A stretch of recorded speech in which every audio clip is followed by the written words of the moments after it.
Keeper of the Lost Cities, EXILE, Chapter 17. So what do you get? Dex asked, snatching Sophie's schedule. He frowned as he read the list, and she knew he had to be thinking the same thing she was. Why was Fitz in a telepathy session? Except for PE, where they needed teams, all Foxfire sessions were taught one-on-one between mentor and prodigy, so the curriculum could be customized. Oh, are you guys sad that your lockers aren't next to each other? Marilla asked, nudging her way between them. Because I might be willing to trade mine for a few rare prattle spin. She pointed to a locker a few doors down from Sophie's. Maybe later, Dex mumbled, still glaring at Sophie's schedule. Marilla read over her shoulder. Whoa, you have a session with Fitzwacker? I guess.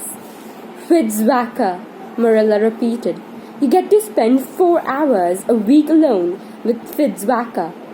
Not alone, Sophie whispered, wishing Marilla would keep her voice down. Several heads had turned their way, and Dex was turning redder by the second. Sir Tegan will be there too. Still, Marilla's eyes turned dreamy. She's the luckiest girl alive. Oh, please, Dex muttered. Man, why can't I be a telepath? Marilla said, ignoring him. I'd better manifest a special ability this year, and it better be something good like vanishing.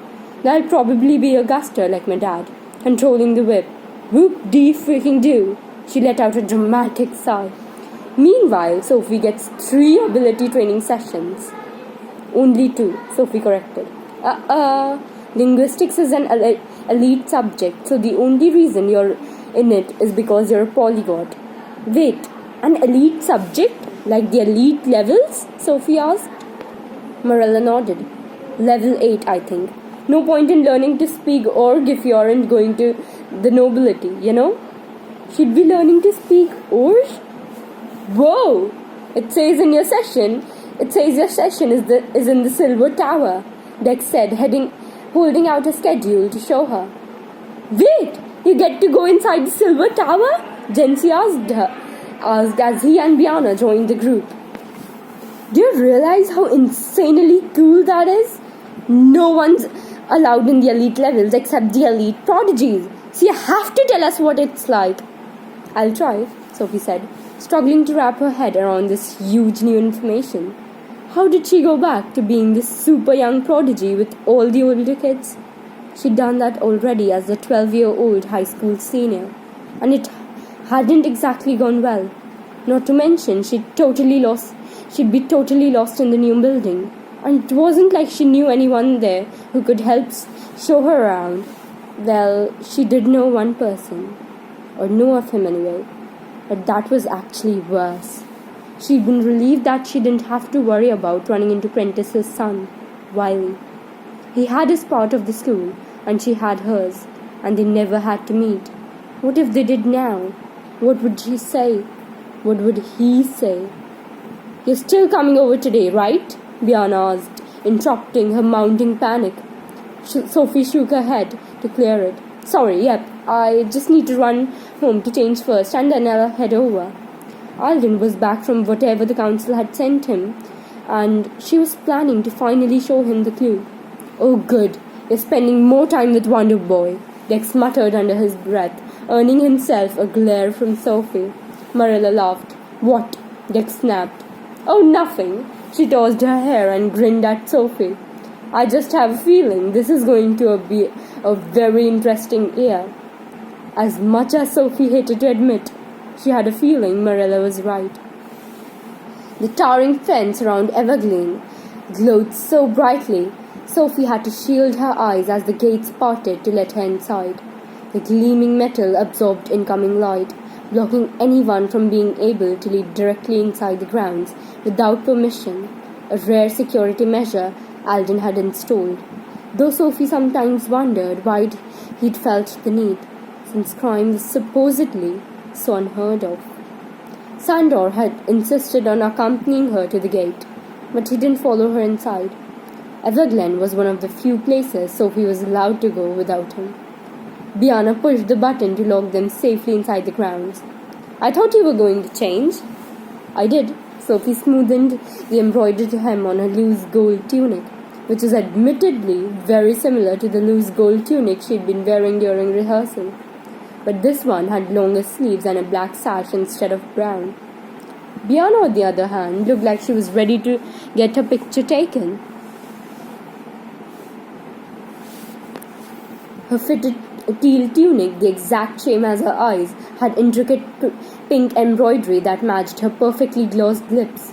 She'd also swept her dark wavy hair back with jeweled combs which sparkled with every step as she led Sophie along the winding path lined with rainbow-colored trees toward the main house.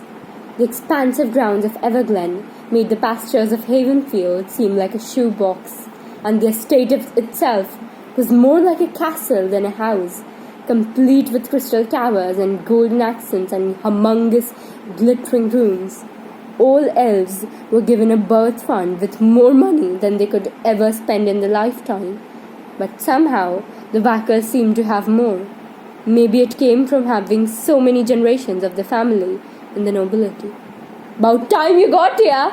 Kiffy called as they crested a hill and entered a grassy meadow peppered with tiny blue flowers.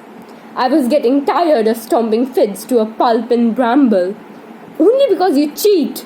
Fitz shouted, tossing a red tri-pointed ball at Kiffy. Keith caught it and whipped it back so fast, Fitz had to dive to avoid being smacked in the face. Then the strange ball curved back like a boomerang, and Keith caught it in one-handed. "Only losers play fair, which is why I called Foster for my team today." "Hey, why do you get her?" Fitz asked, dusting off his dark pants as he picked himself up off the ground. "I think telepaths should be together." "Yeah, because that's fair," Bianca argued. "Sophie's with me, and we're playing boys against girls." "Wait, what are we playing?" Sophie asked. Now she knew. "Base quest, and you're with me. Together we shall be unstoppable." Keith pumped his fists at the sky.